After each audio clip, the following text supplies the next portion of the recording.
Namaskar.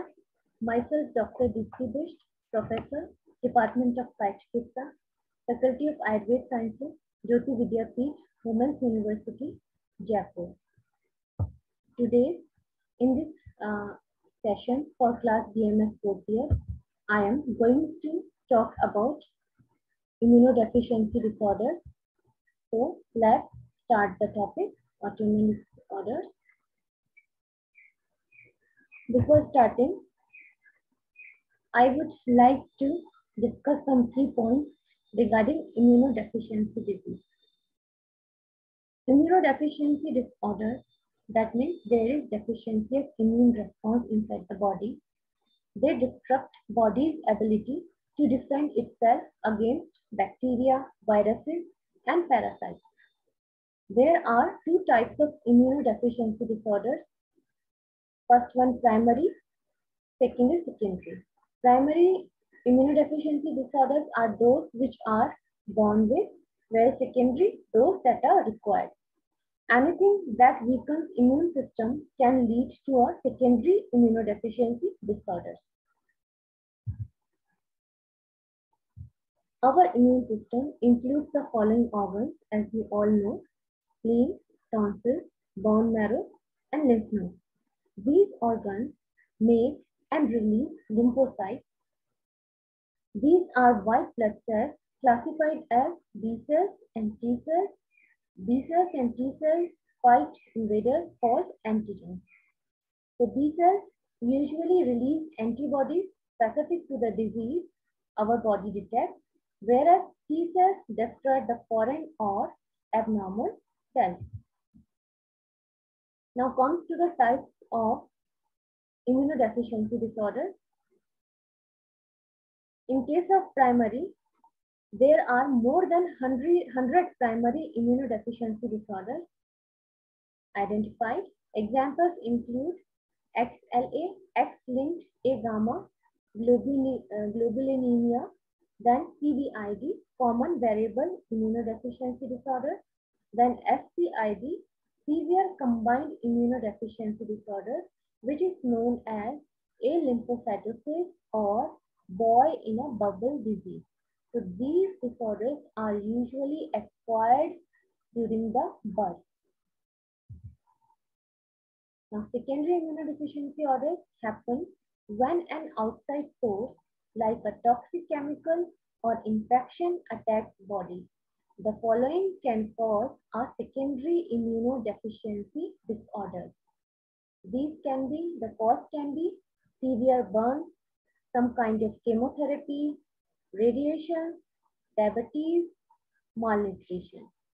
Examples of some common immunodeficiency disorders which are acquired are AIDS, which is most common, cancers of immune system like leukemia, immune complex diseases like viral hepatitis, multiple myeloma, which is cancer of plasma cells, which produces antibodies.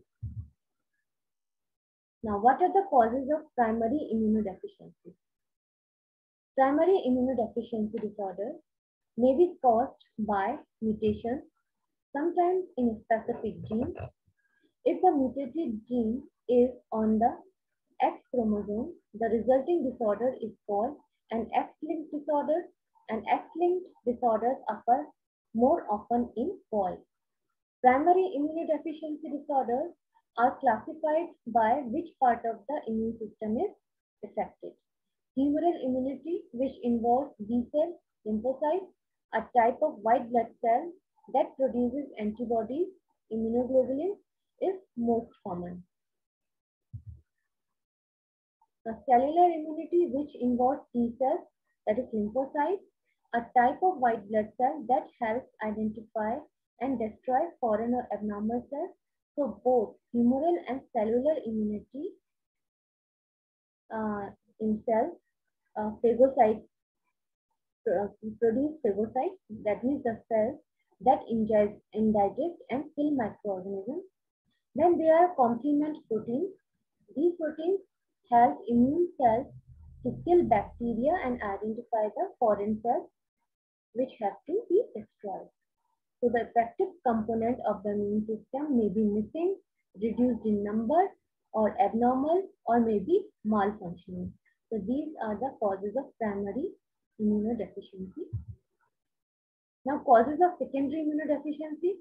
These disorders can result from prolonged or chronic and serious disorders such as diabetes or cancer, which within process or within a long time period can cause condition of immune deficiency inside the body. Similarly, some drugs, rarely radiation therapy, then immunodeficiency disorders may result from almost any prolonged serious disorder. For example, diabetes can result in an immunodeficiency disorder because white blood cells do not function well when the blood sugar level is high.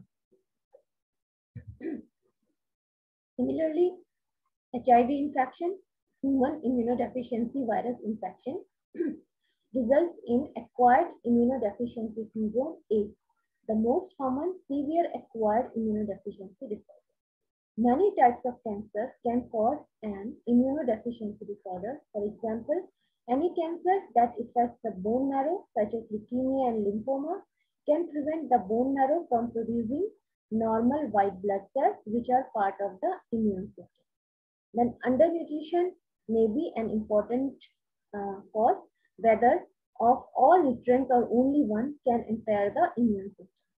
Secondary immunodeficiency disorders also occur in older people and people who are usually hospitalized. Then we know that there are immunosuppressant drugs which are used to intentionally suppress the immune system. For example, some are used to prevent rejection of a transplanted organ.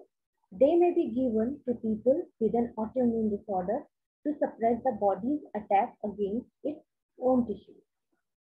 Corticosteroids, a type of immunosuppressant which is used to suppress inflammation due to various disorders such as rheumatoid arthritis. However, immunosuppressants also suppress the body's ability to fight infections and perhaps to destroy cancer. Similarly, chemotherapy and radiation therapy can also suppress the immune system, sometimes leading to immunodeficiency disorders. Now, signs and symptoms. People with an immunodeficiency disorder tend to have one infection after another. Usually, respiratory infections such as sinus and lung infections develop first and reoccur often. Most people eventually develop severe bacterial infections that persist, reoccur, or lead to complications. For example, sore throat and head cold may progress to pneumonia. Infections of mouth, eyes, and digestive tract are common. Thrush, a fungal infection of the mouth, may be an early sign of an immunodeficiency disorder. There may be sores in the mouth. People may have chronic gum disease like gingivitis and frequent ear and skin infections. Bacterial infections, for example, with Staphylococci, may cause pus-filled sores to form pyoderma. People with certain immunodeficiency disorders may have many large noticeable warts caused by viruses. Many people have fevers and chills and lose their appetite. Many people, abdominal pain may develop possibly because the liver or spleen is enlarged. Infants or young children may have chronic diarrhea and may not grow and develop as expected. That is called failure to thrive. Immunodeficiency may be more severe if symptoms develop in early childhood than if they develop later. Other symptoms vary depending on the severity and duration of the infection. Primary immunodeficiencies may occur as a part of syndrome with other symptoms. These other symptoms are often more easily recognized than those of the immunodeficiency. For example, doctors may recognize Guillain-Barré syndrome because affected infants have low set ears, a small jawbone that repeats, and wide set eyes. Although people with an immunodeficiency may have decreased ability to fight bacteria and other foreign substances, they can develop an immune response against their own tissues and develop symptoms of an autoimmune disorder. Now, how the diagnosis is made? Blood tests, including a complete blood count, are done. CBC can detect abnormalities in blood cells that are characteristic of specific immunodeficiency disorders. Skin test may be done if the immunodeficiency is thought to be due to a T cell abnormality. Small amount of proteins from common infectious organisms such as yeast are injected under the skin. If a reaction like redness, warmth and swelling occurs within 48 hours, the T cells are functioning normally. No reaction could suggest a T cell abnormality. To confirm a T cell abnormality, doctors do additional blood tests to determine the number of T cells and to evaluate T cell function. Then biopsy may be done to help doctors identify which specific immunodeficiency disorder is causing the symptoms. For the biopsy, doctors take a sample of tissue from the lymph node and or bone marrow. Sample is tested to determine whether certain immune cells are present. Sometimes genetic testing may be done if doctors suspect a problem with the immune system. The gene mutation or mutations that cause many immunodeficiency disorders have been identified. Thus, genetic testing can sometimes help identify the specific immunodeficiency disorder. Screening genetic testing, usually blood tests, may also be done in people whose families are known to carry a gene for a hereditary immunodeficiency disorder, as in case of rheumatoid arthritis or autoimmune thyroiditis. Then doctors must first suspect that an immunodeficiency exists. Then they do tests to identify the specific immune system abnormality. Doctors suspect immunodeficiency when one or more of the following occurs. A person has many recurrent infections, typically sinusitis, bronchitis, middle ear infections, or pneumonia. Infections are severe or unusual. A severe infection is caused by an organism that normally does not cause severe infections, such as pneumocystis, fungi, or cytomegalovirus. Recurring infections do not respond to the treatment. Family members also have frequent and severe recurring infections. Now the treatment. Treatment of immunodeficiency disorders usually involves preventing infections, treating infections when they occur, and replacing parts of the immune system that are missing when possible. With appropriate treatment, many people with an immunodeficiency disorder have a normal lifespan. However, some require intensive and frequent treatments throughout the life. Others, such as those with severe combined immunodeficiency, die during infancy unless they are given a stem cell transplant. General measures and certain vaccines are used to prevent infections. Antibiotics and antivirals are used to treat infections. Sometimes immune globulins to replace missing antibodies. In people with an immunodeficiency that affects antibody production by B cells, immune globulins may be injected into a vein once a month or under the skin once a week or once a month. Sometimes stem cell transplantation can occur. Some immunodeficiency disorders, particularly severe combined immunodeficiency, SCID, stem cells may be obtained from bone marrow or blood, including the umbilical cord blood.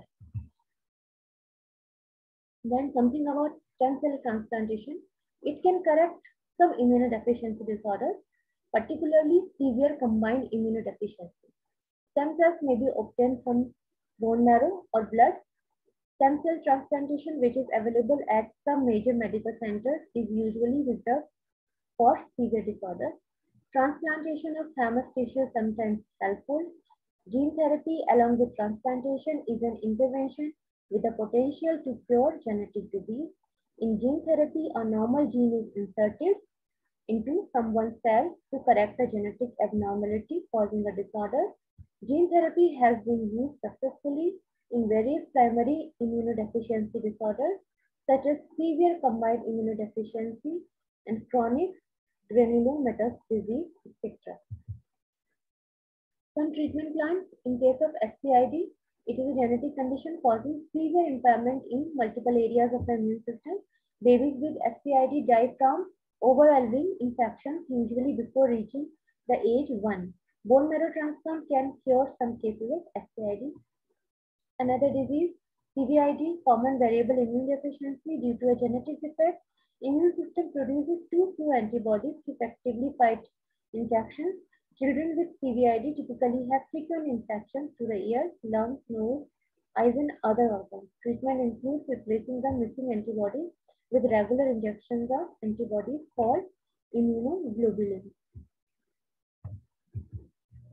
Now, prevention of immunodeficiency disorders. Some of the disorders that can cause secondary immunodeficiencies can be prevented or treated, thus helping prevent immunodeficiency from developing. Examples, HIV infection. Measures to prevent HIV infection such as following safe sex guidelines and not sharing needles to inject drugs can reduce the spread of this infection. Also, antiretroviral drugs can usually treat HIV infections effectively. Cancer. Successful treatment usually restores the function of the immune system unless people need to continue taking immunosuppressants.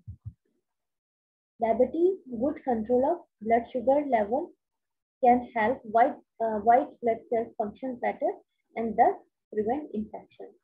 Drug-induced immunodeficiency, medicines that suppress the immune system result in an increased chance of infection. People taking immune-suppressing drugs for long periods require careful monitoring to detect untreated infections that can occur. So this was all about the immunodeficiency and disorders due to immunodeficiency. We will meet in the new lecture next time. Till then, goodbye. Have a nice day.